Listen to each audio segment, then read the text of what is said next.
Merci Seigneur pour ce temps que tu permets. Papa, nous te bénissons pour ton amour, nous te bénissons pour ta grâce. Seigneur, prends le contrôle de ces instants de notre roi, Seigneur Père, au nom puissant de Yahushua Mashiach. Souviens-toi de chacun de nous, Seigneur. Souviens-toi de notre pays, notre nation, le Cameroun. Souviens-toi de l'Afrique, Seigneur. Souviens-toi de la France, Seigneur.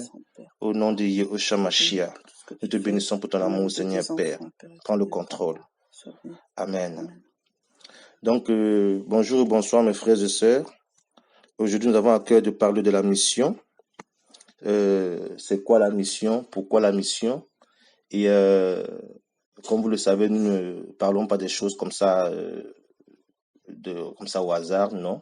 C'est poussé par l'esprit. C'est par rapport à ce qu'on entend aussi, par rapport à ce qu'on peut voir, par rapport aux missions aussi, au retour de mission et tout ça. Et on se rend compte que il y a des moments où il faut clarifier les choses, il faut éclairer, il faut enseigner. Et c'est pour cela qu'on parle de ça.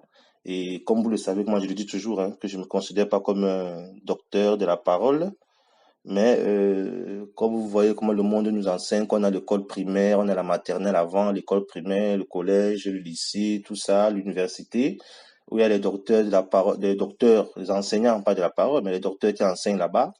Et nous, on se rend compte des fois que même autour de nous, on a l'impression qu'on est au primaire, et il faut les instituteurs aussi pour aider les personnes. Donc voilà, c'est pour cela qu'aujourd'hui on veut prendre les Écritures pour parler de ces choses, afin que nous soyons aidés tous, mes frères et sœurs. Ce n'est pas pour condamner, non, mais nous voulons être sauvés. Et nous voulons que la parole aussi soit mise en pratique. Nous ne voulons pas seulement être de ceux qui donnent des versets à gauche, à droite, mais qui ne vivons pas la parole. Et nous voulons être tous sauvés, mes frères et sœurs. C'est pour le salut de nos âmes. Donc voilà. Et je sais que vous qui écoutez, en tout cas, hein, beaucoup, en tout cas, sont des amoureux de la parole, les amoureux des Écritures. Donc voilà, mes frères et sœurs, je ne suis pas seul aujourd'hui, je suis avec la sœur. Voilà. Bonsoir mes frères et sœurs, bonsoir à tous. Nous avions à cœur de partager autour de la mission. Qu'est-ce que la mission? Qui sont les missionnaires selon la parole? Donc on voulait un peu être éclairé, en tout cas aujourd'hui, selon ce que le Seigneur nous a laissé en tout cas. Donc voyons, soyez tous bénis en tout cas par ce qui va être dit. Nous aussi on va être bénis par ce que le Seigneur va nous donner en tout cas. Amen, merci Seigneur. Donc sans plus tarder, nous allons prendre les Écritures. Alors ce qu'il faut comprendre d'abord par rapport à la mission, c'est que on ne peut pas parler de la mission sans parler du missionnaire ou des missionnaires. S'il y a mission, ça veut dire qu'il y a forcément des missionnaires. Et le missionnaire, c'est qui? Le missionnaire, c'est celui qui est envoyé. C'est celui qui est envoyé pour accomplir une tâche, pour accomplir quelque chose. Et il est envoyé avec l'autorité qui va avec l'onction qui va avec le sceau qui va avec. Donc c'est ça le missionnaire. Et autre chose qu'il faut se comprendre par rapport à nous qui sommes disciples du Seigneur Yahushua Mashiach, c'est que le missionnaire, ce n'est pas forcément celui qui prend l'avion ou qui voyage ou qui va de ville en ville. C'est pas ça d'abord. Il faut comprendre que le Seigneur a dit allez et faites de toutes les nations les disciples. Donc il a dit allez, et ce aller, c'est un présent continu, c'est-à-dire que le missionnaire est continuellement en mission. Continuellement en mission, ce n'est pas seulement qu'on voyage, non. Nous sommes en mission tous les jours parce que tous les jours où nous sommes, nous devons témoigner. Nous sommes comme des urgentistes, des médecins urgentistes. Il peut avoir un problème à tout niveau, il peut avoir un cas à gérer, hein. Il faut aller aux urgences. Et là, tu es une urgentiste. À tout moment, tu dois être prêt. Toi qui es disciple du Mashiach. À tout moment, tu es un témoin. À tout moment, tu es un missionnaire dans ta vie de tous les jours. Et ça commence d'abord par ta famille. Ça commence d'abord par ton mari, par tes enfants, par ta femme. Hein? D'abord, là, tu es missionnaire. Vous voyez? C'est ça qu'il faut aussi comprendre. C'est que le missionnaire, il a envoyé. Et c'est tous les jours. Alléluia. Amen. C'est ça. Donc maintenant, prenons les Écritures, mes frères et sœurs, maintenant que nous avons défini avec voilà la sagesse que le Seigneur nous donne, ce que nous avons compris de la mission. Prenons les Écritures dans 1 Jean 4 à partir du verset 8. Oui, à partir du verset 8, on va lire jusqu'à, je sais pas où, là. Celui qui n'aime pas n'a pas connu Elohim, parce qu'Elohim est amour. L'amour d'Elohim a été manifesté envers nous en ce que Elohim a envoyé son Fils unique dans le monde, afin que nous vivions par lui. En ceci est l'amour, non en ce que nous avons aimé Elohim, mais que lui nous a aimés et qu'il a envoyé son Fils en propitiation pour nos péchés. Alléluia. Donc ici, mes amis, on nous parle de l'amour. On nous dit l'Elohim est amour et que son amour a été manifesté envers nous en ce que Elohim a envoyé son Fils unique dans le monde afin que nous vivions par lui. Donc la motivation, c'est l'amour. Première chose à comprendre, c'est qu'on prend ce texte, c'est que c'est Elohim qui a envoyé son Fils. Donc celui qui envoie, c'est Elohim. Il envoie qui? Il envoie ses fils. Ici, dans ce cas précis, c'est son Fils. Mais comme nous devons tous être à l'image de son Fils, nous les enfants, les disciples, nous sommes considérés comme si, pareil, nous sommes aussi fils d'Elohim. Tous ceux qui sont conduits par l'Esprit du Seigneur. Et il envoie ses enfants. Première chose à comprendre, c'est Elohim qui envoie. Il envoie qui? Ici, son Fils. Donc nous, ses fils. Pourquoi il envoie son Fils dans ce passage? On nous dit c'est à cause de l'amour qu'il a pour nous. Donc le missionnaire doit être animé de l'amour. L'amour de Yehoshua. L'amour du Seigneur. C'est ça qu'il faut comprendre. Et que Elohim l'a envoyé pour faire quoi? Parce que pour la propitiation. Pour faire la propitiation. Parce que nous étions tellement éloignés du Seigneur. Nous étions tellement perdus. Et que nous ne pouvions pas nous approcher de sa présence. Nous ne pouvions pas nous approcher de sa présence à cause du péché qui avait mis une séparation entre Elohim et sa créature. Et son Fils a été envoyé en mission. Il a donné son sang pour la propitiation. C'est-à-dire que pour nous réconcilier avec le Seigneur, pour apaiser le cœur du Seigneur, du Père, afin que nous puissions revenir dans sa présence. Son sang a coulé pour cela. Il est venu verser son sang. C'est pour te nettoyer, pour te laver. C'est ça qu'il faut comprendre, mes frères et sœurs. Et c'est poussé, animé par l'amour. Donc, celui qui envoie, c'est Elohim lui-même. Et il n'y a pas de plus grand missionnaire que son Fils. Le plus grand missionnaire de tout le temps, il n'y en aura jamais un autre comme lui. C'est Yehoshua Mashiach lui-même, parce que la Bible dit qu'il est premier en toutes choses. Et c'est lui le modèle de tous les missionnaires. C'est ça qu'il faut comprendre d'abord, mes frères et sœurs. Alléluia. Maintenant, prenons un autre passage. Donc ici, on nous dit qu'il est venu pour faire la propitiation. Maintenant, si nous prenons Jean 3,16, il nous dit quoi, Jean 3,16? Si nous allons dans Jean 3,16. Jean 3,16, car Elohim a tant aimé le monde qu'il a donné son Fils unique, afin que quiconque croit en lui ne périsse pas, mais qu'il ait la vie éternelle. Alléluia. On nous parle encore de l'amour, toujours l'amour. On nous dit que Elohim a tant aimé le monde qu'il a donné son Fils unique. Pour faire quoi? Pour sauver. Donc le missionnaire vient pour faire la propitiation. C'est vrai que nous, on peut pas faire la propitiation, le Seigneur l'a déjà fait. Par rapport à la propitiation, le Seigneur l'a fait. Mais nous, notre rôle, c'est d'amener les gens au Seigneur, eux qui étaient éloignés du Seigneur, c'est de leur parler du sacrifice à la croix, c'est de leur parler de ce sang qui a été versé, afin qu'ils bénéficient aussi de ce sacrifice. Et ici, maintenant, quand le missionnaire vient aussi, par rapport à ce passage, il vient pour sauver. Le Seigneur est venu sauver. Donc nous, quand nous allons en mission, c'est pour apporter le salut. Et toujours, ce n'est pas nous qui sauvons. C'est le seul qui sauve, c'est Yehoshua Mashiach. Mais nous parlons de lui et tous ceux qui le reçoivent bénéficient du salut. Donc c'est ça le rôle du missionnaire. Quand il va quelque part, c'est pour sauver. Comprenez mon langage quand je dis sauver, on se comprend les vrais enfants du Seigneur. Je le redis encore, ce n'est pas nous qui sauvons, c'est le Seigneur Yehoshua Mashiach. Mais il habite en nous. Donc quand on part avec lui. Il nous envoie, en même temps il est en nous. Et donc quand nous parlons, c'est lui qui parle au travers de nous. Et les gens qui reçoivent cette parole, comme Paul pouvait le dire aux Thessaloniciens, que la parole que vous avez reçue de nous, vous l'avez reçue non pas comme la parole venant des hommes, mais la parole venant d'Elohim. Parce que les vrais enfants du Seigneur, quand ils parlent de la part d'Elohim. Alléluia. Amen. C'est ça, mes frères et sœurs. Donc, le missionnaire, propitiation, le missionnaire, salut, sauver, sauver. Jésus est venu pour cela. Le Seigneur Yahushua est venu pour cela, pour sauver le monde. Prenons notre passage dans Acte 3. Acte 3, Acte 3, Acte 3, donc Acte 3, Acte 3, 26. Acte 3, 26, ce que nous dit la parole. C'est à vous, premièrement, qu'Élohim, ayant suscité son fils Yoshua, l'a envoyé pour vous bénir, en détournant chacun de vous de ses méchancetés. Alléluia. Il vient pour bénir. Le missionnaire vient pour bénir. Yahushua est venu pour bénir. Pas bénir pour que vous deveniez riches financièrement, comme nous on aime toujours l'argent. Pas béni pour recevoir les choses de ce monde. Ce n'est pas ça que nous définit ce passage. Ce passage nous dit nous bénir en faisant quoi? En détournant chacun de nous de ses méchancetés.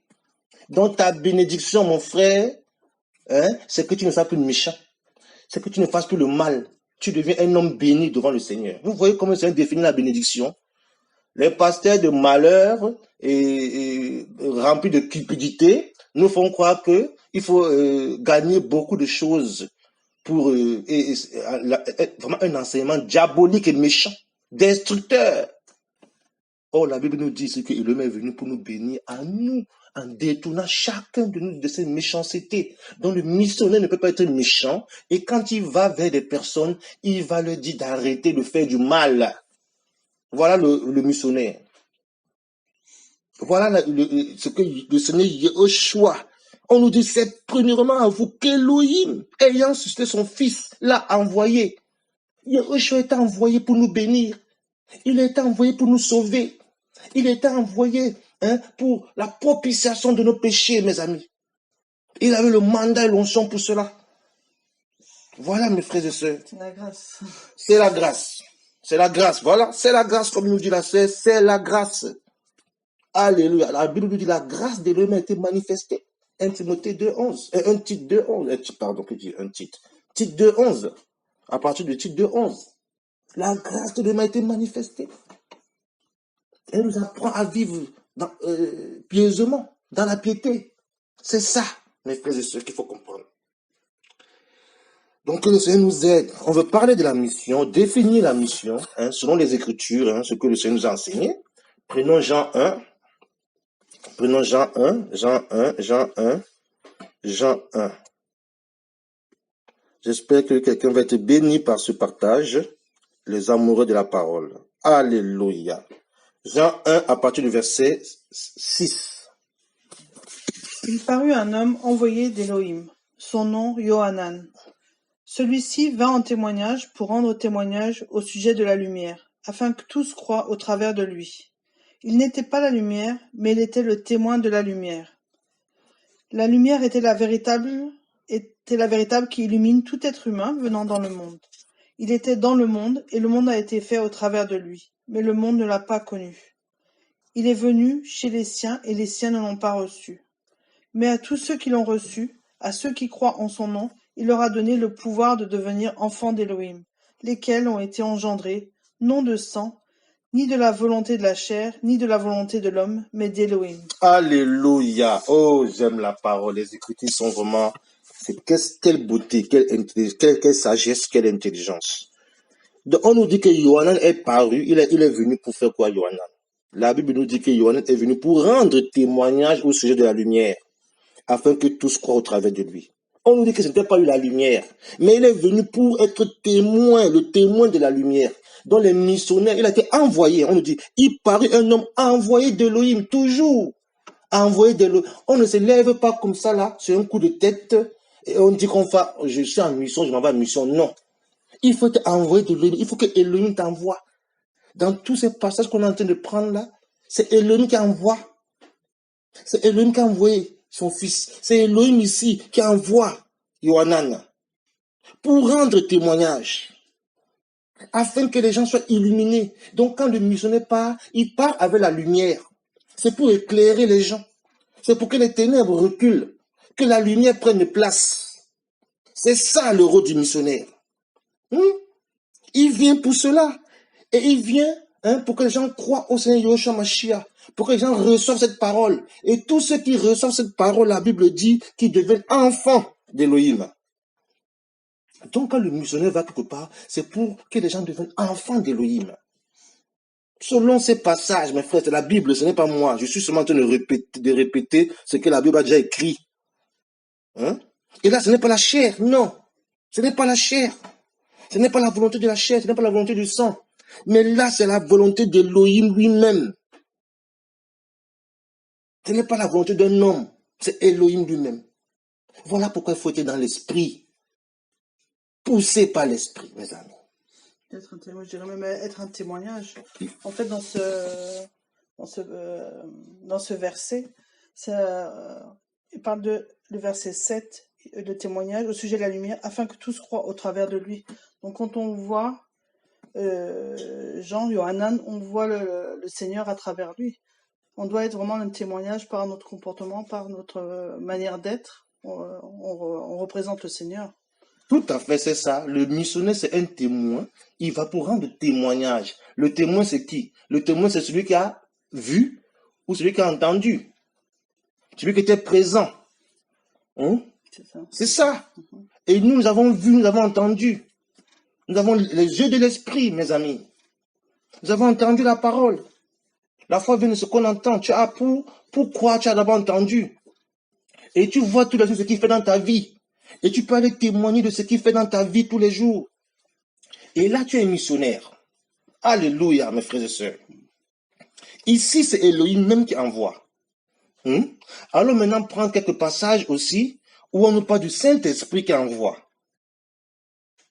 Où on nous parle du Saint-Esprit qui envoie. Ou même, oui, du Saint-Esprit qui envoie. Prenons d'abord le Saint-Esprit. Prenons d'abord le Saint-Esprit, comme on est poussé comme ça là. On prend pour le Saint-Esprit Yahushua lui-même. Bon, commençons par Yahushua. On a parlé de Elohim. On sait que Elohim c'est Yahushua. Amen. Mais ici, il avait pris la forme de fils, il est venu sur la terre. Maintenant, prenons les passages où lui-même Yahushua envoie les disciples. Prenons les passages où Yahushua lui-même envoie les disciples. Nous sommes dans Luc. Donc, alors, ici dans Luc 9, à partir du verset, mes frères, on va prendre le temps qu'il faut. On n'a pas le choix, c'est la parole. Luc 9, verset 1 à 2. Mais ayant convoqué les 12 disciples, il leur donna puissance et autorité sur tous les démons, et pour guérir les maladies. Et il les envoya prêcher le royaume d'Élohim et guérir les malades. Continue. Et il leur dit, ne prenez rien pour le chemin, ni bâton, ni sac, ni pain, ni argent, et n'ayez pas 2 tuniques chacun. Donc, on peut s'arrêter là. Comme on a beaucoup de choses à dire, on peut s'arrêter là. Ici, on nous dit quoi? Luc 1 à 2. Mais ayant convoqué les 12 disciples, il leur donna puissance et autorité sur tous les démons et pour guérir les maladies. Et il les envoya prêcher le royaume d'Élohim et guérir les malades. Ici, il est question des 12 apôtres. Il est question aussi des 12 apôtres. Il ne faut pas maintenant que tout le monde se lève, je m'en vais chasser les démons, je m'en vais... Ici, on nous dit que c'est Yahushua. Lui-même le maître, c'est lui qui leur a donné, il les a convoqués. Et là, il leur a donné puissance et autorité sur tous les démons et pour guérir les maladies. Et il les a envoyés faire quoi? Prêcher le royaume d'Élohim. Donc le missionnaire prêche le royaume d'Élohim. Le missionnaire, quand il va quelque part, il guérit les malades parce que les gens sont malades, les gens ont le cœur brisé, les gens souffrent, les gens ont des maladies physiques et spirituelles. Ils ont besoin de la guérison. Donc quand le missionnaire arrive, il vient avec la guérison. Il vient, il prêche le royaume. Il vient, il chasse les démons. Il a autorité et puissance. Quand c'est Yahushua qui t'envoie, et il faut aussi distinguer, parce que Yahushua a envoyé les 12 apôtres. Il a envoyé aussi les 70 disciples. Il faut aussi faire la part des choses. Il faut être intelligent. Il faut comprendre les choses du Seigneur. Il faut comprendre les choses de l'Esprit. La façon dont le Seigneur a envoyé Paul, ce n'est pas la même façon que le Seigneur a envoyé Timothée. Chacun avait sa mission. Hein? Il y a des passages dans Timothée, 1 Timothée ou 2 Timothée 4, où il dit à Tuchikos, ramène-moi le manteau et mes parchemins. La mission de celui qui va ramener les parchemins. Là, c'est aussi une mission, hein, mes amis. Ah oui, il ne faut pas négliger la mission. C'est qu'on te dit de faire quelque chose, tu fais ce que tu as accompli la mission. Donc les 70 disciples, les 12 disciples ici, ils avaient pour mission de guérir les malades, de chasser les démons. Ils avaient reçu puissance et autorité pour cela. C'est ça, mes frères et sœurs. Ensuite, le Seigneur va envoyer les 70 disciples aussi. Et là, ici, c'est le Seigneur qui envoie. Donc, un missionnaire ne peut pas partir si Elohim ne l'envoie pas. Un missionnaire ne peut pas partir si le Seigneur Yahushua ne l'envoie pas. Le titre même est là. 70 disciples envoyés en mission. C'est écrit. Et qui envoie? Le Seigneur Yahushua. Voilà. On peut lire encore, s'il te plaît. On peut lire tout jusqu'à 12, s'il te plaît. 10. Oui. Après ces choses, le Seigneur en désigna aussi 70 autres, et il les envoya 2 à 2 devant sa face dans toutes les villes et dans tous les lieux où lui-même devait aller. Et il leur disait donc, en effet, la moisson est grande, mais il y a peu d'ouvriers. Priez donc le maître de la moisson d'envoyer des ouvriers dans sa moisson. Allez, voici, je vous envoie comme des agneaux au milieu des loups. On peut s'arrêter là. Déjà, il faut comprendre que c'est le Seigneur qui envoie 70 disciples. Encore, je me répète, faut que ça rentre bien. Que les gens ne se lèvent pas comme ça, là, si le Seigneur ne les a pas envoyés. Ça, c'est très, très important. C'est même capital, parce que sinon, les gens peuvent mourir. Ensuite, il leur dit, je vous envoie comme des agneaux au milieu des loups. Donc, le missionnaire va dans un terrain qui n'est pas bon. C'est un terrain compliqué. Voilà pourquoi il faut qu'il soit avec le Seigneur. Il faut que le Seigneur l'envoie. Il faut qu'il soit protégé. Parce que s'il part comme ça, là, c'est compliqué. Il peut prendre des balles perdues. Il peut être frappé. C'est ça qu'il faut se comprendre, mes frères et sœurs. Continuons, s'il te plaît. Verset 4. Verset 4. Ne portez ni bourse, ni sac, ni sandales, et ne saluez personne en chemin. En toute maison où vous entrez, dites premièrement Shalom à cette maison. Or, s'il y a là un fils de Shalom, votre Shalom reposera en effet sur lui. Sinon, il retournera à vous. Donc, le missionnaire vient avec le Shalom. Donc, le Shalom, c'est la paix. Il vient avec la paix. Il vient amener la paix dans les cœurs. En toute chose, premièrement, on vient avec la paix. On vient avec la paix. Tout ça, c'est compris dans le sacrifice à la croix, mes frères et sœurs. Tu veux bénéficier du sacrifice à la croix, il y a tout dedans. Il y a ta guérison dedans. Il y a ta paix dedans. Il y a ta délivrance dedans. Il y a ta bénédiction dedans. Il y a tout dedans, mes frères et sœurs. C'est pour ça que le Seigneur a envoyé son Fils pour cela. Donc, vous qui refusez les missionnaires, vous qui les chassez, vous qui ne recevez pas cette parole, vous ne pouvez pas bénéficier de ces grâces. Vous ne pouvez pas bénéficier de cela. Pour bénéficier de cela, il faut accepter la parole du Seigneur Yahushua Mashiach et vivre cette parole. Il ne faut pas seulement réciter la parole, mais il faut la mettre en pratique. Et là, c'est la paix qui vient. Combien de gens ont perdu la paix? Combien de gens ne font que réfléchir? Ils souffrent en cachette, ils souffrent dans leur cœur, ils regardent leur vie, ils voient que rien ne va, ils voient qu'ils tournent toujours en rond, ils voient qu'ils sont tristes et malheureux. Ils ont besoin du shalom, ils ont besoin de la paix du Seigneur. Recevez le Seigneur dans vos cœurs, recevez le Seigneur dans vos vies. Recevez aussi ces vrais missionnaires, ces vrais envoyés, pas n'importe qui, ces vrais envoyés. Sa vraie parole. Alléluia. Ou bien la bonne parole. Verset 7. Verset 7. Et demeurez dans cette maison, mangeant et buvant ce qu'on vous donnera, car l'ouvrier est digne de son salaire. N'allez pas de maison en maison. Et dans toute ville où vous entrez et où ils vous reçoivent, mangez ce qui sera mis devant vous. Et guérissez les malades qui s'y trouveront, et dites-leur, le royaume d'Élohim s'est approché de vous. Mais dans toute ville où vous entrez... Encore, ils sont demandés encore de guérir les malades. Toujours la guérison. Et le royaume d'Élohim. Toujours prêcher le royaume d'Élohim. Le royaume d'Élohim, c'est le royaume là, c'est le ciel. On parle des choses célestes alors que nous sommes sur la terre. Donc les enfants du Seigneur sont déconnectés de la terre. Ils vivent sur la terre, mais ils amènent le royaume du ciel sur la terre. Il faut comprendre ces choses. Donc on ne peut pas être attiré et tellement attiré par les choses de cette terre. Non. On vient présenter le royaume, le véritable royaume. Le royaume céleste, le royaume d'Élohim. qui un jour, on le vivra pleinement quand on sera avec lui. Alléluia. Mais on commence déjà à expérimenter ce royaume sur cette terre. Continuons, s'il te plaît. Mais dans toute ville où vous entrez, et où ils ne reçoivent pas, sortez dans ces rues et dites: Nous secouons contre vous-même la poussière de votre ville qui s'est attachée à nous. Toutefois, sachez que le royaume d'Élohim s'est approché de Encore vous. le royaume. Mais je vous dis qu'en ce jour-là, le sort de Sodome sera plus supportable que celui de cette ville-là. Voilà. On dit quoi là? Mais dans toute ville où vous entrez, verset 10, et où ils ne vous reçoivent pas, sortez dans ces rues et dites: Nous secouons contre vous la poussière de votre ville qui s'est attachée à nous. Donc le missionnaire ne vient pas forcer les gens ou obliger les gens à se convertir. Il vient te prendre ta parole. Tu as la liberté, le choix de recevoir cette parole ou de ne pas la recevoir. Il présente le royaume. Il te présente le royaume et voilà, c'est à toi maintenant de décider. Si tu refuses le royaume, si tu refuses la parole, lui il s'en va. Mais sache que tu vas rendre compte au Seigneur. Sache que le Seigneur va te dire, comme il le dit ici, que en ce temps-là, Sodome et Gomorrhe, ça va être compliqué pour ces villes.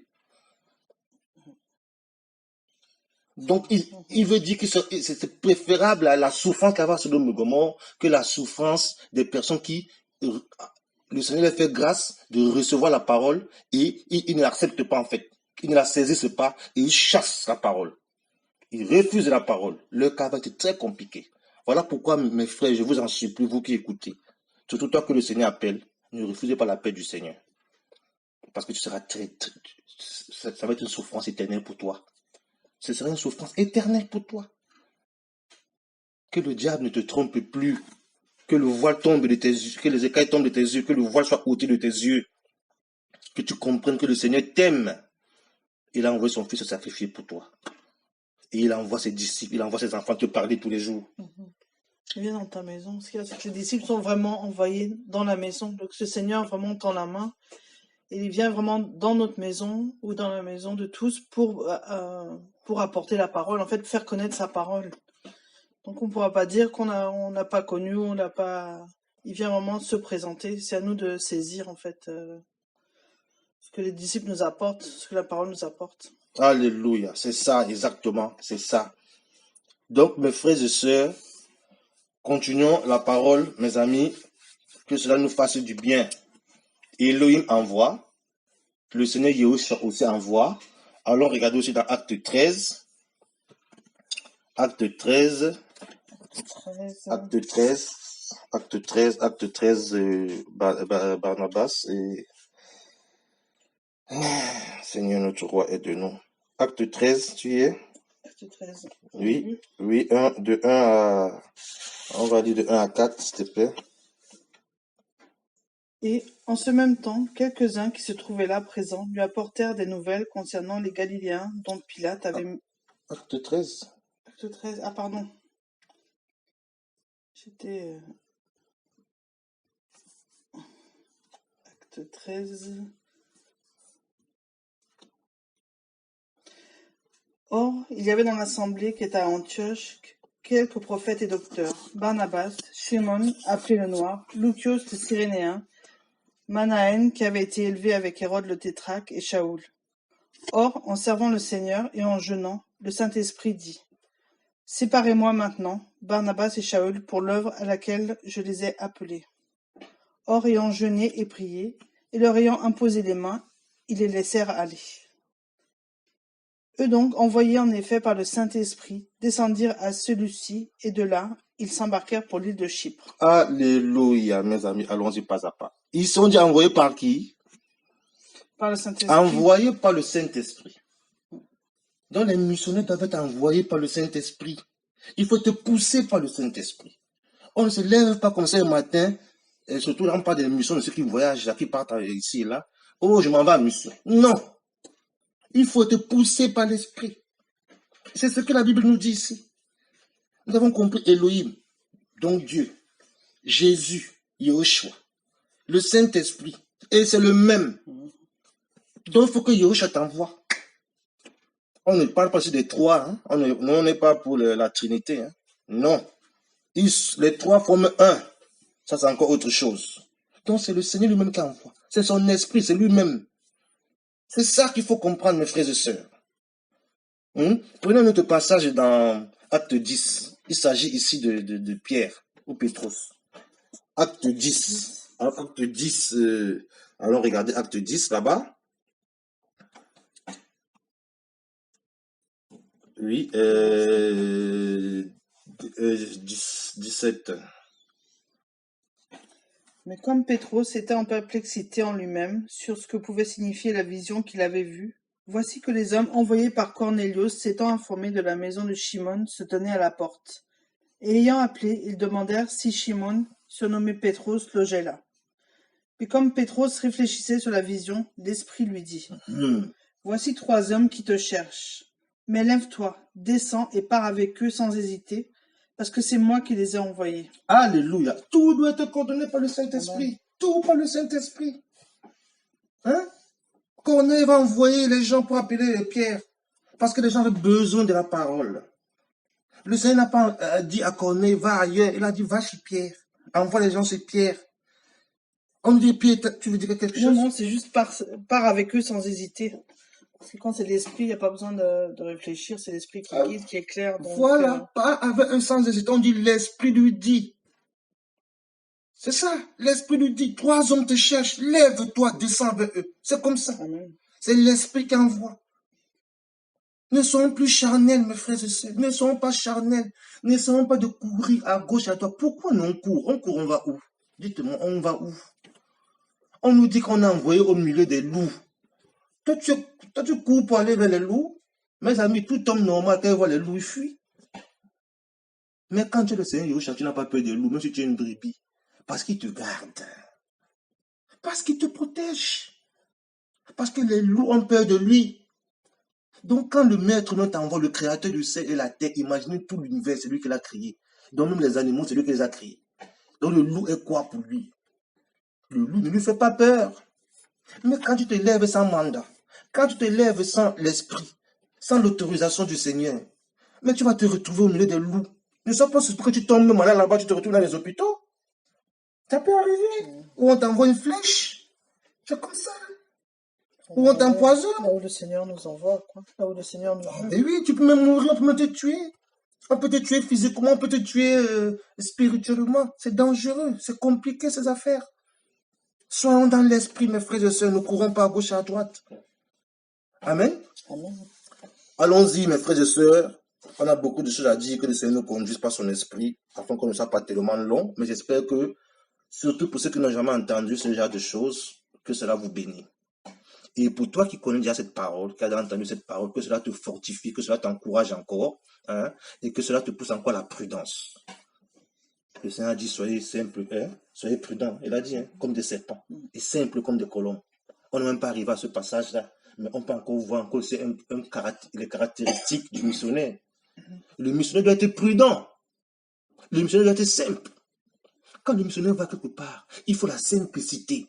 Surtout nous qui venons de l'Europe et que nous allons par exemple en Afrique. Il faut s'arrêter avec ce complexe en croyant que parce que les gens viennent de l'Europe, ils connaissent. Tu ne connais pas mieux que ceux qui sont en Afrique. Et celui qui est en Afrique aussi ne connaît pas mieux que toi. Soyons simples aussi. La Bible dit que l'humilité vous fasse regarder les autres comme étant supérieurs à vous. Non, c'est qu'on va en mission, des fois, il ne faut pas aussi, comment dire ça là, mépriser les frères ou bien rabaisser les frères. Et les frères aussi qui sont en Afrique, je ne sais pas où, ne doivent pas être complexés, soit des gens parce qu'une personne ou un frère vient de l'Europe, ça ne veut rien dire. Le Saint-Esprit n'est pas européen, le Saint-Esprit n'est pas africain. C'est l'esprit, mes amis. C'est l'esprit qui enseigne tout le monde. Nous sommes au même pied.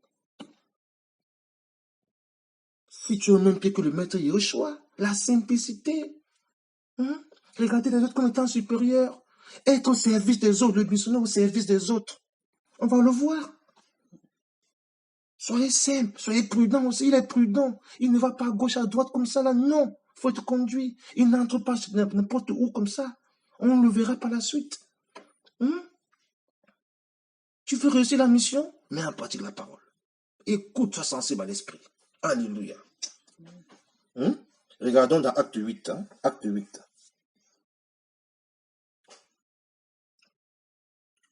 Acte 8, 14.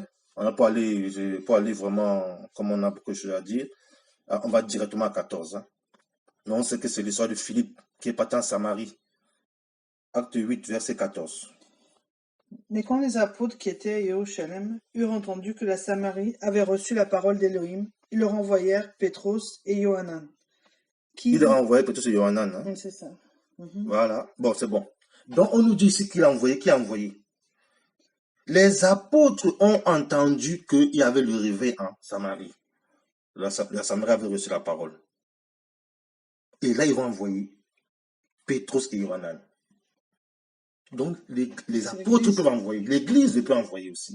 La même Église, en Acte 13, là-bas, qui a envoyé, qui a prié pour Barnabas et Paul, c'est la même Église ici qui a entendu qu'il y avait quelque chose qui se passait en Samarie. Parce que Philippe était parti en Samarie, il avait prêché la parole là-bas, là, et la Samarie était touchée. Et là, on va envoyer qui? Les apôtres. Pierre. Donc, l'Église peut envoyer les apôtres. Donc, quand on parle de missionnaires, il y a plusieurs types de missions aussi. Il y a mission et mission. La mission, par exemple, d'un frère ou d'une sœur qui va peut-être visiter les prisonniers, n'est pas la même mission d'un frère qu'on a besoin, dont on a besoin quelque part pour la parole, pour poser la parole, pour donner les fondements de la parole. Hein. Il y en a qui sont appelés pour cela. Ici, il s'agissait maintenant de la parole. Il s'agissait d'enseigner.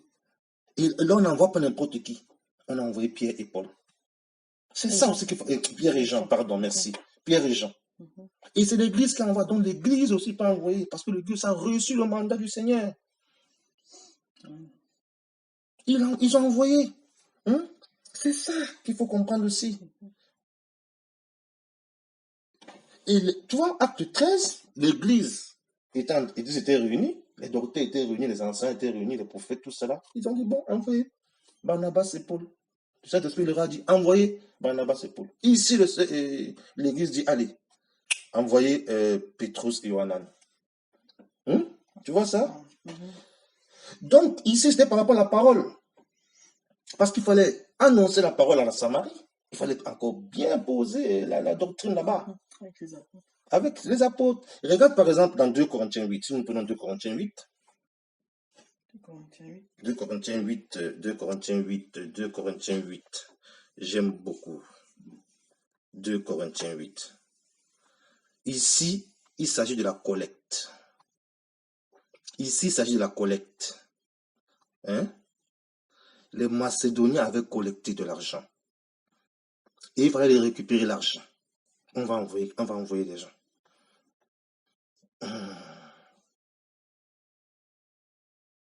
Bon, à partir du verset 16, on peut lire, s'il te plaît. Et grâce soit à Elohim qui a mis dans le cœur de Titus le même empressement pour vous. Parce qu'il a reçu en effet l'exhortation, étant prêt et zélé, il est allé chez vous de son plein gré. Et nous avons aussi envoyé avec lui le frère, dont la louange qu'il s'est acquise dans la prédication de l'Évangile est répandue dans toutes les assemblées. J'aime la parole, vraiment. Alléluia. Seigneur, aide-nous vraiment. Seigneur, aide-nous, aide-nous. On a tellement besoin de toi et de comprendre tes Écritures. C'est une richesse énorme. Une richesse énorme. On parle de collecte. Ils avaient collecté les sous. Et on dit Titus voulait partir de son plein gré. Donc le missionnaire doit aller de son plein gré. Il faut avoir l'amour pour partir. Et ce qui nous plaît dans ce passage, on nous parle d'un frère dont on ne cite même pas le nom.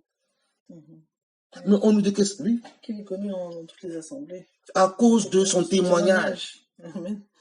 La louange qui s'est acquise dans la prédication de l'évangile est répandue dans toutes les assemblées. Et on dit au verset 19, et non seulement cela, mais il a été aussi désigné par le vote des assemblées pour être notre compagnon de voyage pour cette grâce qui est administrée. Donc l'Église a désigné cet homme dont on ne parle pas, on ne donne pas le nom. Donc la plupart des missionnaires, les vrais missionnaires, beaucoup, ils sont cachés, on ne connaît même pas le nom. On ne connaît pas le nom, mais on parle de ce frère dans la Bible. Le Seigneur sait de qui on parle. Nous ne connaissons pas son nom, mais le Seigneur connaît son nom. Donc tu n'as pas besoin de te connaître pour la mission. Tu n'as pas besoin qu'on te voit partout, qu'on voit ton visage partout. Non. Le missionnaire est caché aussi. Mais son témoignage est connu partout. Donc quand il va quelque part, il laisse un bon témoignage. Il amène un bon témoignage. Le missionnaire n'est pas là pour amener les scandales là où il va. Non. Non. Le Seigneur envoie les disciples 2 par 2. Le Seigneur envoie ses enfants. Donc, ne peut aller à la mission que les enfants du Seigneur. Ne peut aller à la mission que les disciples du Seigneur. On ne va pas en mission avec les inconvertis, c'est faux. Comme j'entends dire que certaines personnes vont en mission avec les inconvertis, ce n'est pas vrai. Tu ne peux pas aller en mission avec, même si c'est ta femme. Si tu pars en voyage, dis que tu pars en voyage. Mais comment alors maintenant, on va aller en mission avec les inconvertis? Ça veut dire quoi? La Bible ne me dit pas ça. La Bible me dit les disciples, ces hommes partaient avec les femmes, ou ils avaient les femmes. Quand on voit dans la Bible, les deux étaient convertis. En général. D'après ce qu'on lit dans la Bible. Donc c'est ça aussi qu'il faut comprendre. Il ne peut pas me dire, on ne peut pas se dire qu'on se lève, on va en mission, on ramasse 2 ou 3 inconvertis, on dit aller en mission ensemble. Ça veut dire quoi? Quelle mission? Mais quelle mission? Quelle mission? Qui vous a envoyé? Le Seigneur envoie aussi les inconvertis, ceux qui n'ont pas reçu son esprit en mission. C'est quoi cette confusion-là? Que le Seigneur nous aide, mes frères et sœurs. C'est la confusion.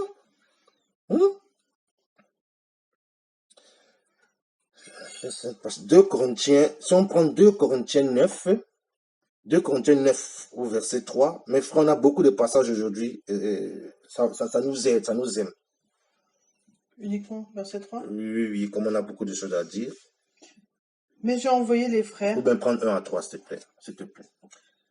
Car il est vraiment superflu pour moi que je vous écrive au sujet du service en faveur des saints. Car je connais votre promptitude, dont je me glorifie de vous devant ceux de Macédoine, leur disant que l'Achaïe est prête depuis l'année dernière, et votre zèle a stimulé la plupart d'entre eux. Mais j'ai envoyé les frères, afin que notre sujet de nous glorifier de vous ne soit pas réduit à néant sur ce point-là, et que vous soyez prêts, comme je l'ai dit. Il s'agit encore aussi de la collecte. Et on nous parle encore, ce qui me plaît, c'est qu'on parle encore des frères. J'ai envoyé les frères. On ne cite pas forcément leur nom.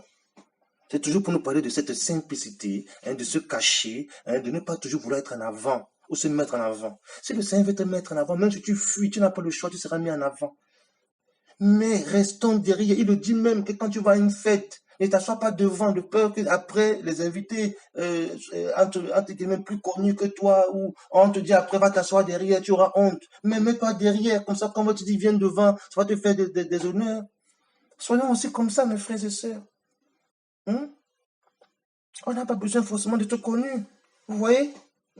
Nous sommes tous dans la mission. On est en train de définir la mission. Ce n'est pas encore terminé. Alléluia. Alléluia. Que le Seigneur nous aide, mes frères, parce qu'on veut vraiment vivre le réveil. Et on ne peut pas vivre le réveil sans les Écritures. On ne peut pas vivre le réveil sans mettre en pratique les Écritures. On ne peut pas aussi vivre le réveil sans ne corrige pas les erreurs. Et si on cautionne, et on ne dénonce pas, ou on ne va pas seulement dénoncer les faux pasteurs, on va aussi dénoncer au milieu de nous. Si les choses ne se passent pas bien au milieu de nous, on doit aussi dénoncer cela. Il n'y a pas de sentiment dans les affaires du Seigneur. Regardez comment ils ont perdu la guerre avec Akan là-bas, dans Josué 7.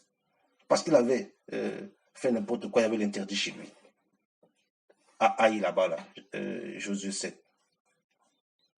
Ils sont perdus. De la même manière, la Bible nous dit quoi avec Élie? Élie n'a pas su reprendre ses enfants correctement. Il a joué les sentiments avec lui, avec eux. Et qu'est-ce qui s'est passé? La mort. Les enfants sont morts, lui aussi il est mort, le même jour. Ah oui, ce n'est pas la blague. On ne va pas seulement dénoncer les faux prophètes et les faux pasteurs. Mais même au milieu de nous, on doit se corriger. Tout ça, c'est pourquoi? Ce n'est pas pour condamner les gens, ce n'est pas pour abattre les gens, mais c'est afin que les gens reviennent à la parole, à la vérité. Et pour qu'on ne soit pas des mauvais témoignages pour le Seigneur, quoi.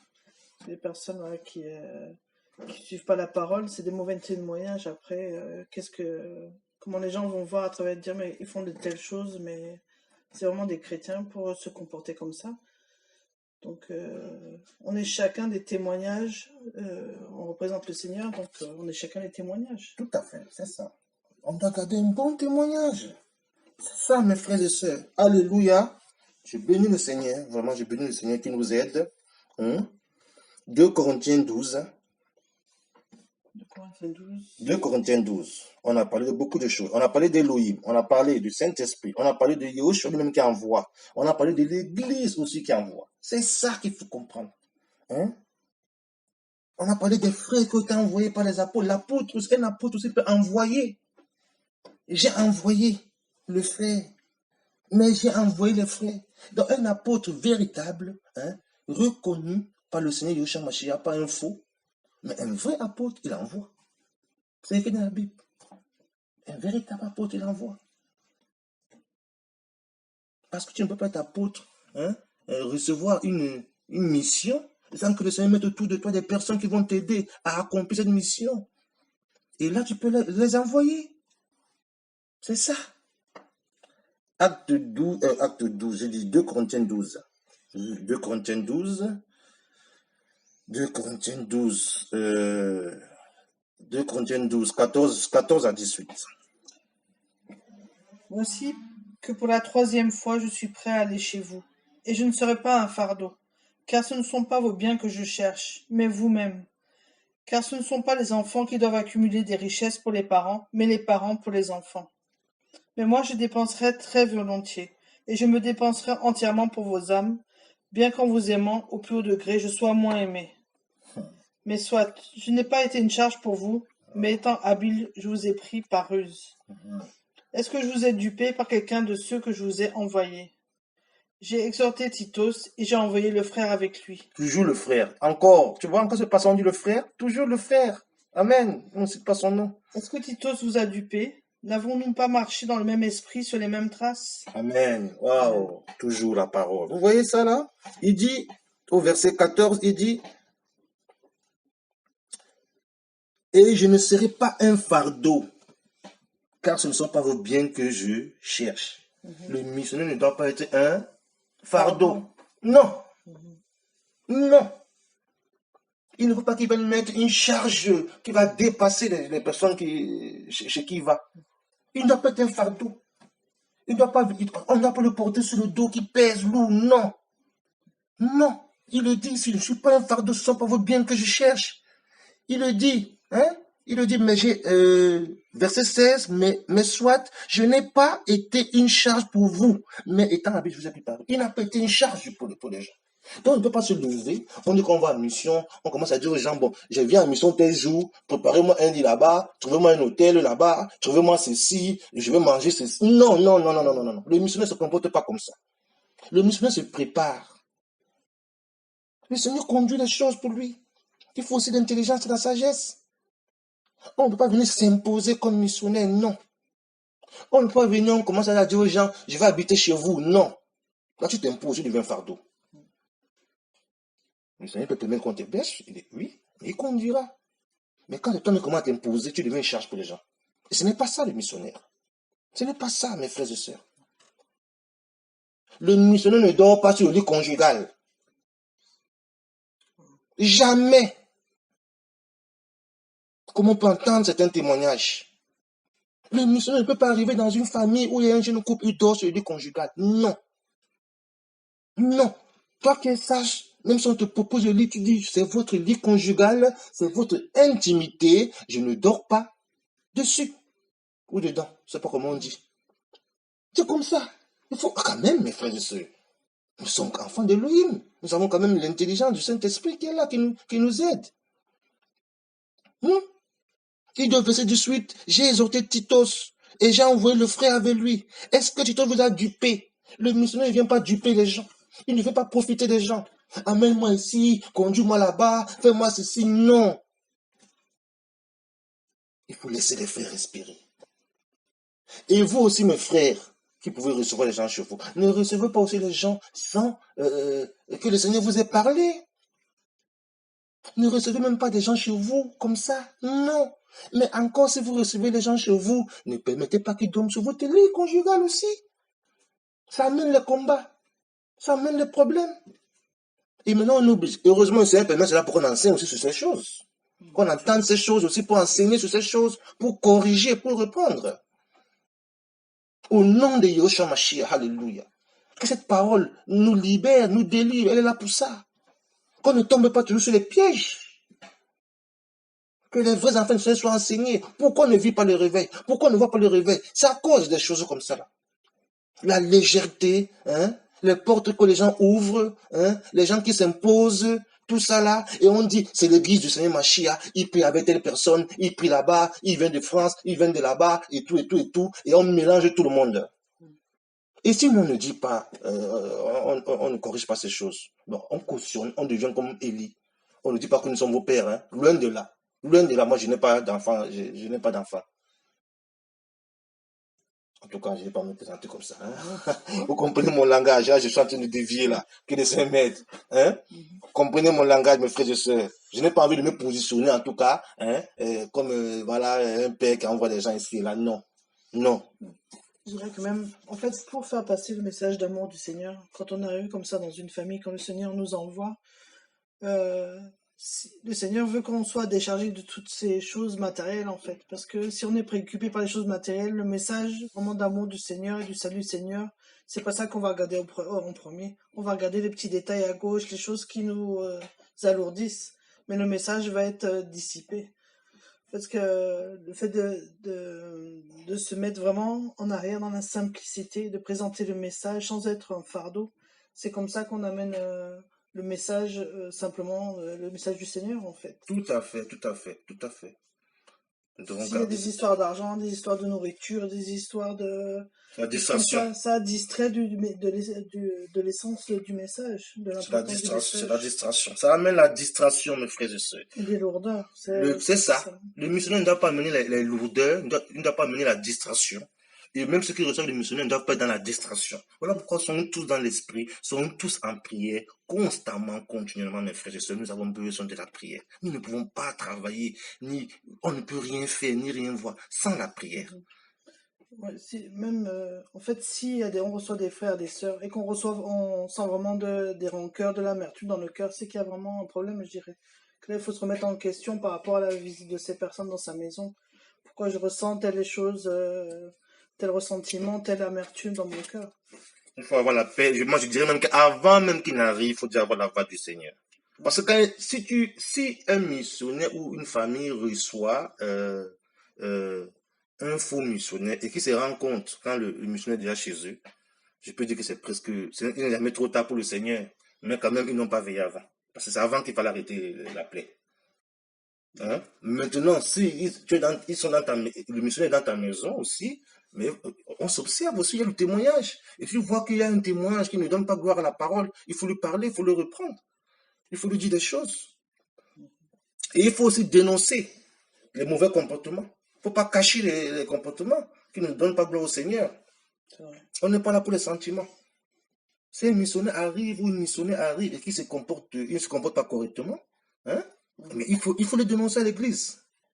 C'est ça. Amen. Prenons un passage dans 2 pour dire qu'il y a plusieurs types de missionnaires. Et prenons un passage dont j'ai parlé tout à l'heure dans 2 Timothée 4. 2 Timothée 4, 12 à 13.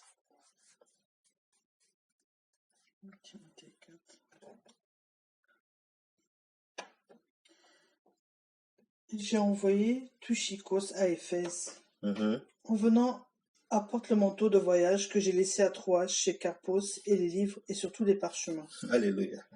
Donc il y a des gens qu'on peut envoyer pour chercher le livre ou le manteau. Ça ne veut pas dire que ce n'est pas un missionnaire. C'est un missionnaire aussi. Parce que les gens veulent toujours les missions, on les voit, on les connaît. Ce n'est pas ça. Tu peux aller, on te dit, imagine, Paul, il envoie Tuchikos. Va, apporte-moi le manteau. Hein? Apporte-moi les livres, apporte-moi les parchemins. Et Tuchikos arrive et dit à Paul, j'ai oublié le manteau et les parchemins. Donc Paul sera content. Il va dire, non, tu n'as pas fait la mission. Il n'a pas accompli la mission. Il n'y a pas de petite mission. Il n'y a pas de petite mission. C'est ça.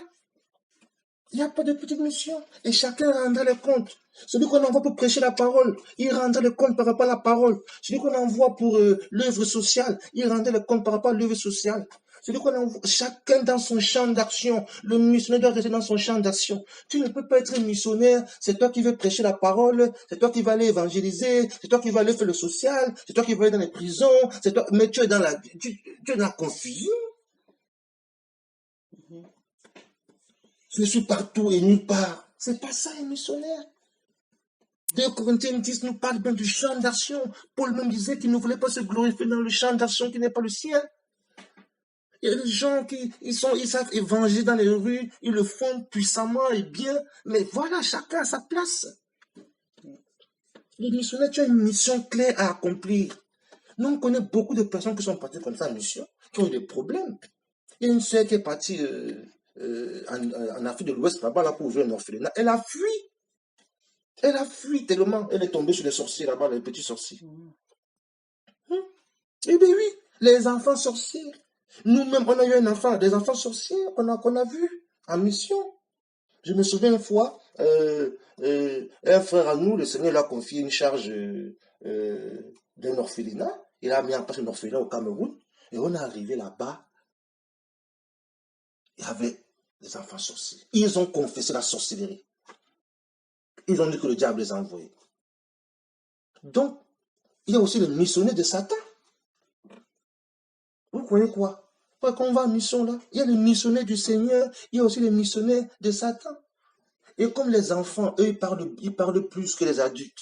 Ils étaient 3 ce jour qui ont été convoqués. Et il y avait 2 qui parlaient beaucoup. Ils nous ont raconté le monde des ténèbres. Ils nous ont raconté la mission qu'ils avaient. C'était terrible. Et parce qu'il y avait une enfant qui pleurait. Et elle pleurait parce que l'autre garçon a dit, elle pleure parce qu'on l'a beaucoup tapé dans la nuit. Parce qu'elle n'a pas réussi la mission. Il devait aller attaquer le frère chez lui. Ils ont dit, on était à 3 chez toi aujourd'hui. J'étais sidéré par ce témoignage. J'étais présent. Sidéré par le témoignage. Tu prends des enfants, tu veux t'occuper des enfants, tu nourris les enfants, tu leur donnes à manger, mais ce sont des sorciers. Et il y en a qui ont dit qu'ils ne vont jamais accepter le Seigneur Jésus. On s'en est séparés. Séparation directe. Donc ce n'est pas un jeu, ce n'est pas une blague. Que le Seigneur nous aide. Chacun doit être à sa place. David, dans 2 Samuel 24, il a dénombré le peuple alors qu'il ne devait pas dénombrer le peuple. Le Seigneur a frappé. Il a dû choisir 3 choses. Tu vas choisir quoi? Il avait choisi la peste. C'est ça. Il avait choisi la peste. 7 ans de famine. On a dit 7 ans de famine. Tu choisis quoi? Il y avait un 3e choix. Il y avait la peste. Il y avait... On va vérifier tout de suite parce que quand c'est la parole comme ça, il faut... Je sais qu'il y avait la peste, il y avait la famine. Et la 3e chose m'échappe. Ce n'est pas très important, mais comme je l'ai en tête, il faut que je trouve. Dans 2 Samuel 24. On va trouver tout de suite par la grâce du Seigneur.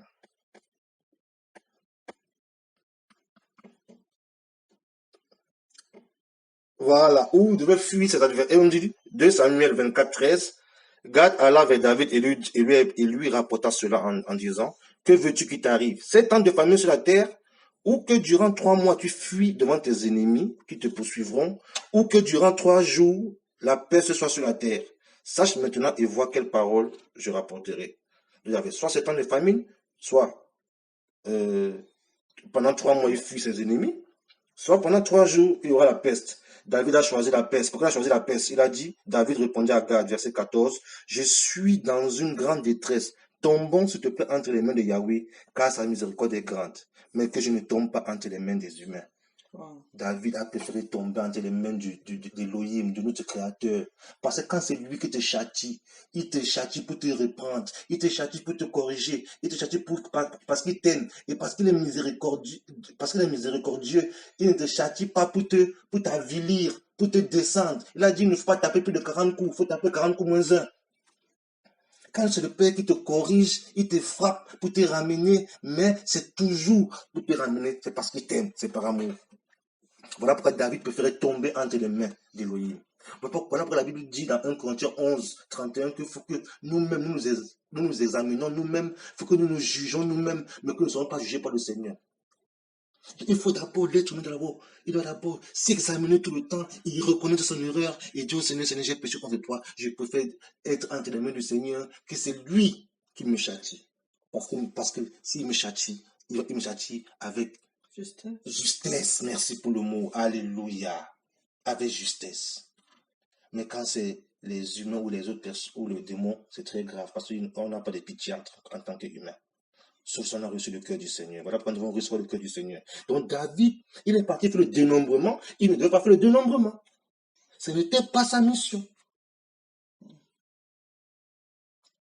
Il a péché parce qu'il a fait de dénombrement. De la même manière que Usa avait péché parce qu'il a voulu, on dit que les bœufs penchaient, il a cru que l'âge va tomber, il allait mettre la main. Ce n'était pas son travail.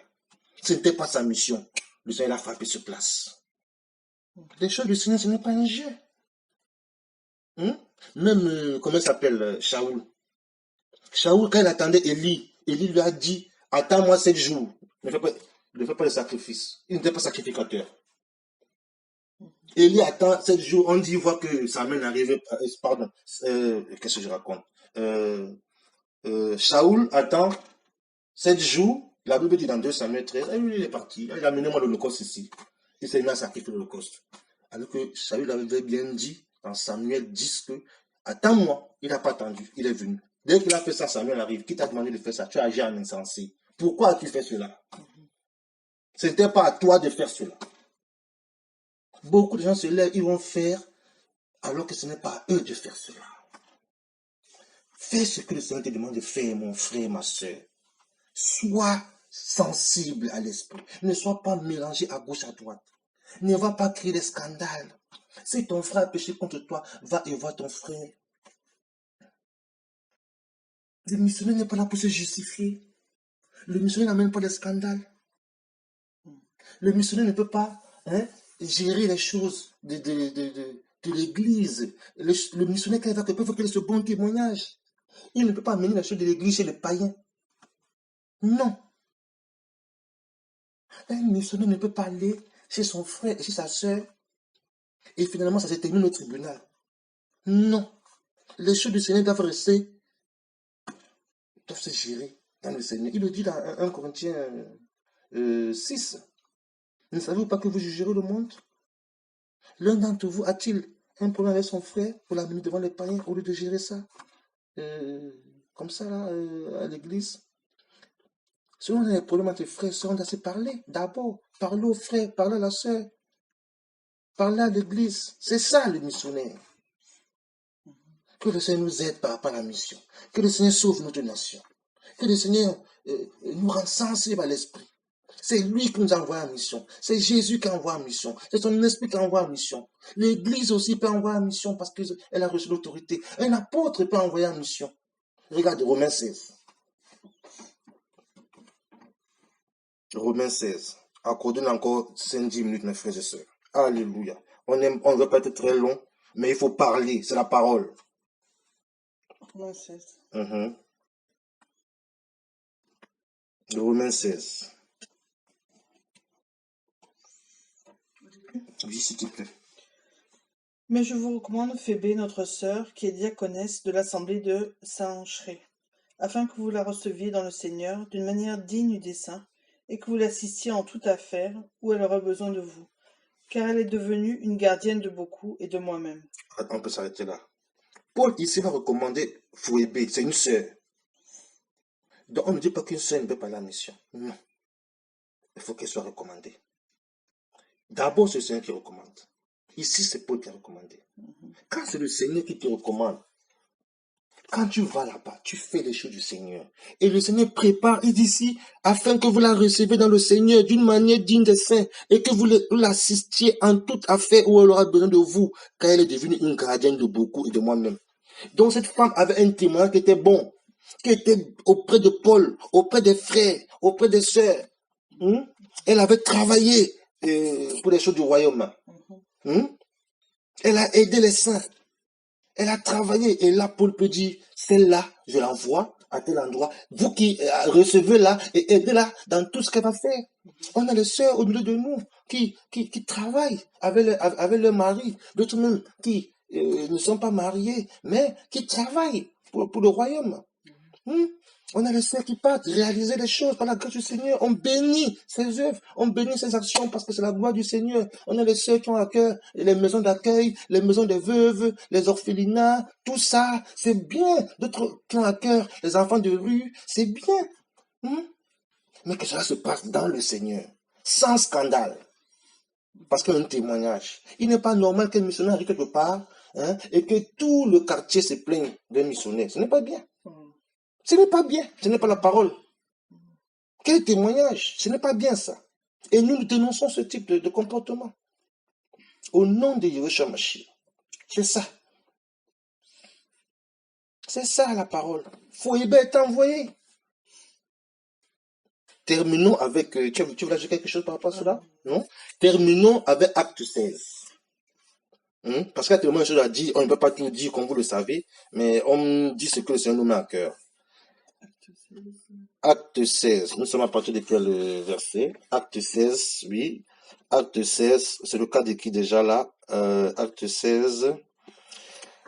Donc, il y a beaucoup de cas dans Acte 16. Il y a Lydie, il y a le geôlier. Bon, prenons d'abord le premier, prenons d'abord de 1. On va presque tout lire, on va finir par ça. Acte 1, tu peux lire jusqu'au verset 10, s'il te plaît.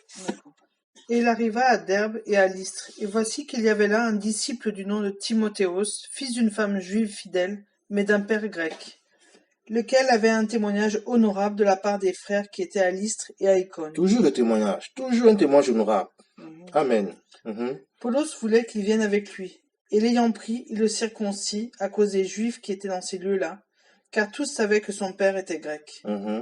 Mais en passant par les villes, il leur recommandait d'observer les dogmes décrétés par les apôtres et les anciens de Jérusalem. En effet, les assemblées se fortifiaient donc dans la foi et augmentaient en nombre chaque jour. Amen. Continuons, s'il te plaît. Mais lorsqu'ils eurent traversé la Phrygie et le pays de Galatie, ayant été empêchés par le Saint-Esprit d'annoncer la parole en Asie, arrivés près de la Mysie, ils essayaient d'aller en Bithynie, mais l'Esprit de Yeshua ne leur permit pas. Mais ayant passé la Mysie, ils descendirent à Troas, et une vision apparut à Paulos pendant la nuit.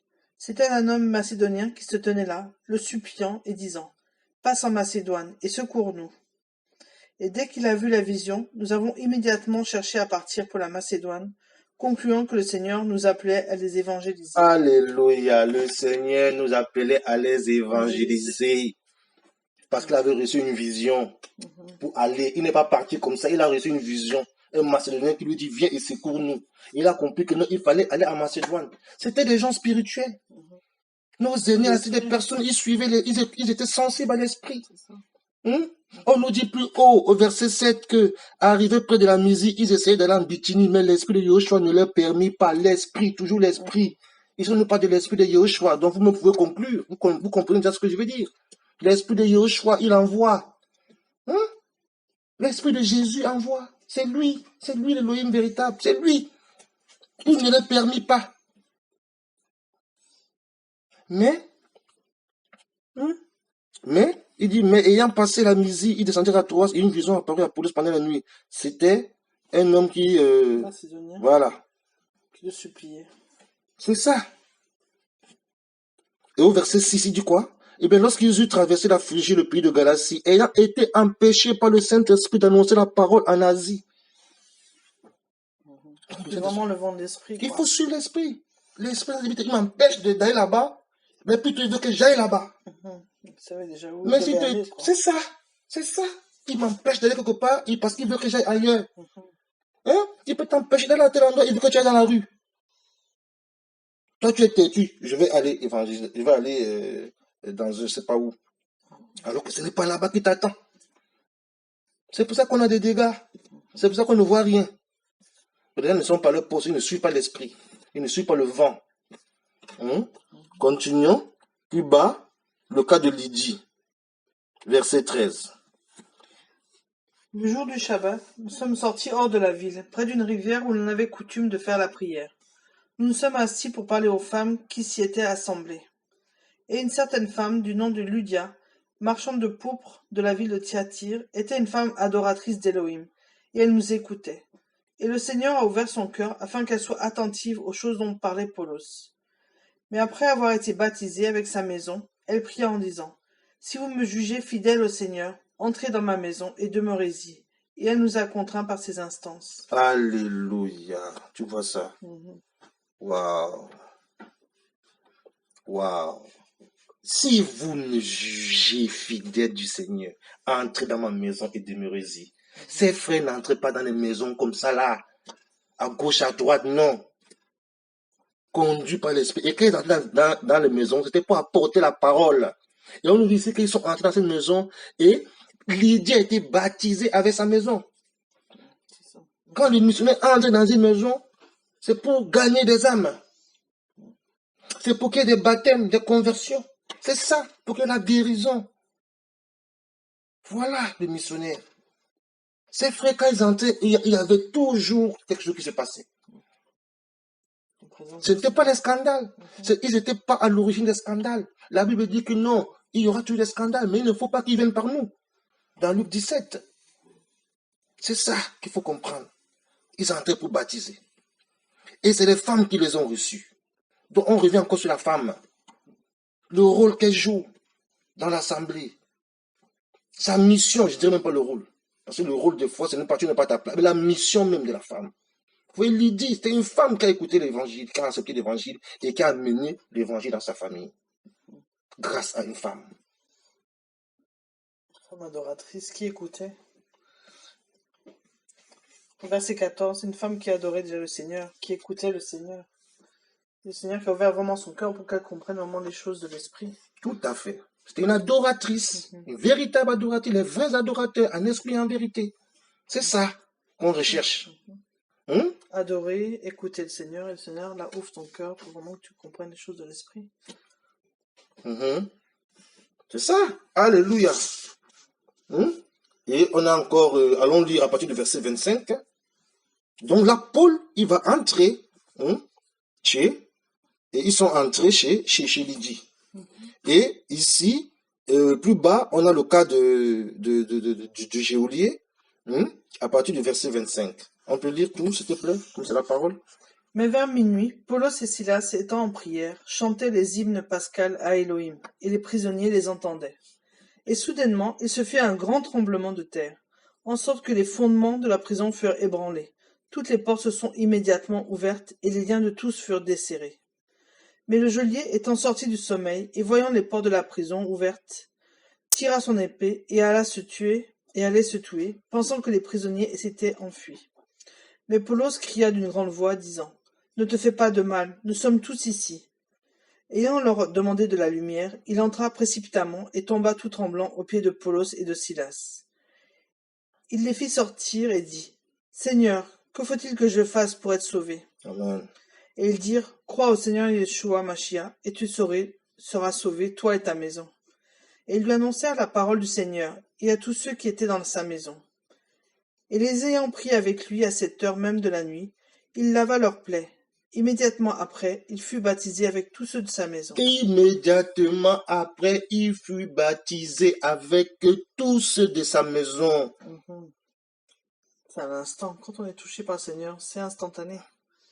Avec sa maison. Le missionnaire qui entre dans la maison, c'est toujours pour baptiser. Les gens sont touchés. Amen. Instantanément. La parole arrive. Verset 34. Et les ayant amenés dans sa maison, il dressa une table et il se réjouit fortement avec toute sa famille d'avoir cru en Elohim. Il les a amenés dans sa maison. Donc ces hommes n'entraient pas dans les maisons comme ça. Quand ils entraient dans les maisons, c'était poussé par l'esprit. Ils avaient une mission accomplie dans ces maisons. La mission qu'on va accomplir, c'est je répète, c'est d'annoncer l'évangile. Que les gens se convertissent. Que les gens annoncer la repentance, annoncer le salut, apporter la vie. Ce n'est pas apporter les problèmes, les histoires.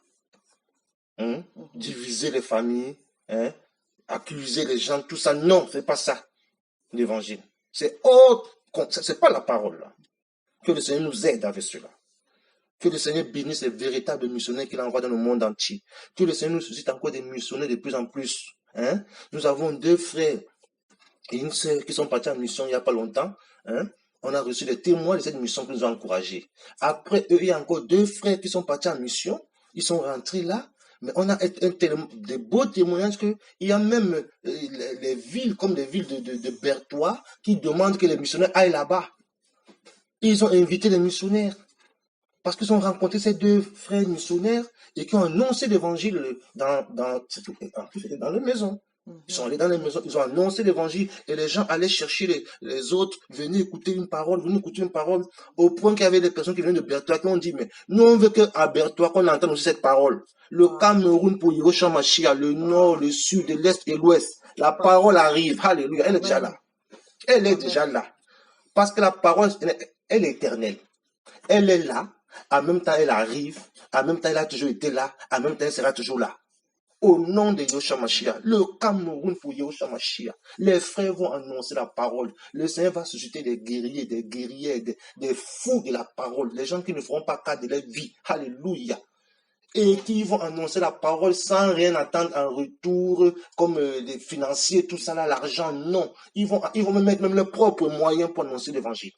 Et l'évangile sera annoncé. Que tous les vrais enfants de notre nation qui aiment Yahushua Mashiach fléchissent les genoux pour tous les missionnaires, que vous les connaissez ou que vous ne les connaissez pas, mais les véritables envoyés de Mashiach. Prions pour eux afin que nous vivons le réveil au nom de Yahushua Mashiach et que ce que le Seigneur voudra envoyer là-bas, qu'il les envoie, qu'il ouvre les portes, qu'il bénisse les projets. Alléluia. Qui suscite les hommes et les femmes intègres, des hommes et des femmes sincères, qui adorent le Mashiach. Et ils sont nombreux. Et ils vont travailler pour la gloire du Seigneur Yahushua Mashiach. N'oubliez jamais, mes frères et sœurs, il y a toujours deux types de missionnaires. Il y a la guerre entre les deux postérités. À chaque fois que le Seigneur envoie ses enfants, l'ennemi s'envoie des enfants, ses enfants à lui. C'est comme ça. C'est une guerre. C'est le seul qui va mettre un terme à cette guerre, c'est le Mashiach lui-même. Que le Seigneur bénisse ses vrais enfants. Que ceux qui font des erreurs reconnaissent leurs erreurs. Demande pardon au Seigneur. Que ceux qui sont à côté de la plaque, tant que tu as envie, demande pardon au Seigneur. Sois fidèle au Seigneur. Aime le Seigneur, adore le Seigneur. Et si tu es dans des choses bizarres, sors de là. Demande pardon. Il peut te délivrer, il peut t'aider. Sois sincère avec toi-même. Aie pitié de toi, aie pitié de ton âme. Sinon, tu iras en enfer et tu vas beaucoup souffrir. Si tu fais le mal, comment dire ça, volontairement, c'est très grave. Si tu ne mets pas en pratique la parole, tu lis seulement la Bible, mais quand il faut vivre la parole, tu n'es plus dedans. Tu ne marches pas par l'esprit. C'est pas bon pour toi, pour moi. Que le Seigneur nous aide. Je nous en supplie, mes frères et sœurs. Soyons fidèles au Seigneur. Soyons fidèles. Aimons notre papa. Il a envoyé son fils qui s'est sacrifié à la croix pour chacun de nous, mes frères et sœurs. Une souffrance qu'on ne peut pas imaginer. Quand la Bible décrit cette souffrance, un être humain, c'est compliqué. Mais il a pris tous ses fardeaux pour le salut de nos âmes. Est-ce que nous allons fouler au pied cette grâce? Est-ce que nous allons négliger l'œuvre de la croix? Est-ce que nous allons réellement nous ressaisir et être vrais envers le Seigneur? Tout ce que tu fais, il le voit. Rien n'est caché devant lui. Ton péché, il le voit. Tes mauvaises pensées, il les voit. Ta mauvaise façon de parler à ton mari, il le voit. À ta femme, il le voit. À tes enfants, il voit. Où irons-nous loin de sa face? Où irons-nous? Où irons-nous? Serons seulement humbles. Aimons-nous sincèrement. Disons-nous la vérité. Prêchons la vérité. Annonçons le retour du Seigneur. Ils ne seront pas complexés. Le plus grand, c'est Yahushua, il n'y a pas plus grand que lui. Seront seulement ses enfants, c'est tout. Chacun a sa place. Nous ne serons pas jaloux des uns des autres. Tel frère a telle grâce, gloire au Seigneur. Tel frère n'a pas telle grâce, il en a une autre. Chez les passages, on m'a appris un proverbe là-bas. Je crois que ça peut nous aider aussi. En passage, c'est un peu compliqué, mais on dit Balé. Je vais parler bassin. Balé ou un lait mentel, mais même les webikirik. Ça veut dire que tu es plus grand que moi. Ou bien tu me dépasses en taille, moi je suis plus petit. Donc en fait, balé ou un lait mentel, toi tu me dépasses en taille. Et moi je te dépasse on veut dire en courteur. En quoi? Ou je suis plus court que toi. Ah. Tu comprends ce que je veux dire? Donc, toi que tu es grand, bon, toi tu es plus grand que moi, mais moi aussi je suis plus petit que toi, donc moi je suis plus petit, donc tu me dépasses parce que tu es grand, moi je te dépasse parce que je suis petit. Voilà. C'est ça. Bon, je ne sais pas si j'ai bien dit le proverbe, mais voilà, c'est ça. Donc, en gros, ne crois pas que tu es plus grand. Parce que tu vas dire que moi je suis plus musclé que toi, moi je te dis moi je suis plus fin que toi. Voilà. Moi je suis plus gros que toi, tu es plus gros que moi je suis plus mince que toi. Voilà, donc on ne se dépasse pas. Toi tu es gros, tu es plus là-bas, moi je suis plus de l'autre côté. Le Seigneur donne à chacun des grâces, en fait. Voilà. Donc il n'y a pas de comparaison à avoir. Voilà, alléluia, c'est ça. Vas-y. L'essentiel, c'est d'être un témoignage partout où on passe, en fait. Que le Seigneur nous aide vraiment à des témoignages même pour nos familles proches, pour nos frères, pour nos sœurs. C'est pas toujours évident, mais vraiment, nous, on témoigne du Seigneur par nos comportements. C'est ça vraiment qui doit nous faire, nous aider toujours à changer, vraiment, que le Seigneur nous aide par rapport à ça. Et voilà, qu'on soit un bon témoignage, parce que on a envie de lui rendre honneur, en tout cas. Voilà ce que je pourrais dire. Alléluia.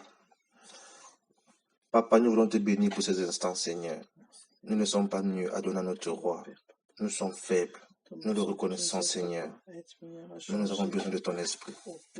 Père, tous ceux qui écouteront cet audio, Seigneur, aide-les dans cette marche, Seigneur, Père, qui n'est pas toujours évidente. Adonai, nous ne voulons condamner personne, Seigneur. Nous ne voulons rejeter personne, Seigneur. Au nom de Yeshua Mashiach. Même si nous accusons les gens faussement ou nous rejetons des personnes, toi tu connais ces personnes, toi tu ne les rejettes pas. Même si les hommes nous rejettent, toi tu ne nous rejettes pas. C'est ça, papa, que nous voulons comprendre, Seigneur. Que ce qui est important, c'est ce que tu penses de nous. Et aussi le témoignage qu'on peut donner de toi, Seigneur. Aide chacun de nos frères et sœurs par rapport à ce témoignage. Bénis notre nation, Seigneur. Bénis nos familles. Bénis nos vies. Bénis nos enfants. Bénis nos femmes, ceux qui sont mariés, les maris. Bénis chacun de tes enfants. Comme tu l'as toujours fait. Toi, le Père fidèle. À toi seul, Seigneur, l'honneur, la gloire, Papa, la majesté, la puissance, la référence. À toi seul. Merci, Seigneur. Nous t'aimons, Seigneur. Sois béni éternellement. Amen.